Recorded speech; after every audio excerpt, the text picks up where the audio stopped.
Guys, let's run through the process of installing or upgrading Data Manager. So because Data Manager is packaged with SQL 2014, this required .NET 3.5 to be enabled. So what we're going to do is first go to the control panel and go to turn Windows feature on or off and verify that .NET 3.5 is enabled. So this is it. So if it wasn't enabled, we just click here, click OK, and just follow the steps to get it enabled.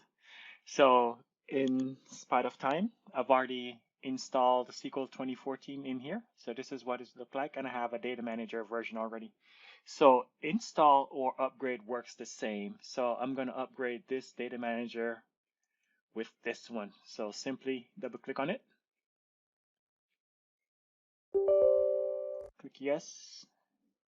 And it's just a matter of following the wizard. So because my SQL is already installed already, then it bypassed the whole SQL install. And then once it comes up, then it's just a matter of just clicking next, next, next. Everything is defaulted to what it should be already. Okay, so next. Whenever you see this button, always click the upgrade existing. So it's already defaulted, so just click next, install, and then this will go through the process of upgrading this version of Data Manager to the latest one that I'm upgrading it to. You'll see that here in a second. And this is upgrading the local databases that you have on your computer. So if you have databases on your centralized server, those will need to be upgraded separately. But this is just for the local Data Manager install or upgrade process.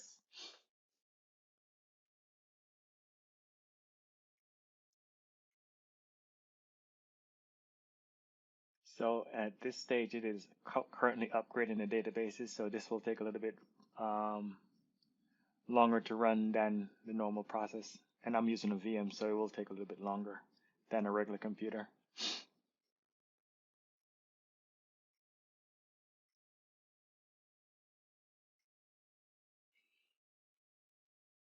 Those are just the scripts to upgrade the databases.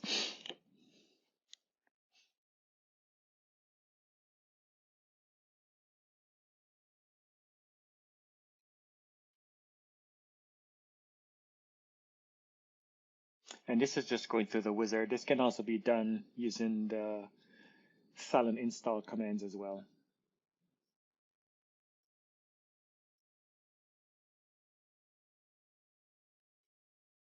As you can see, the Data Manager version changed.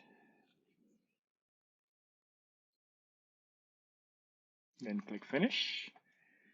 Then there you go, my new version of Data Manager. If I check my control panel and do a refresh, this should be upgraded.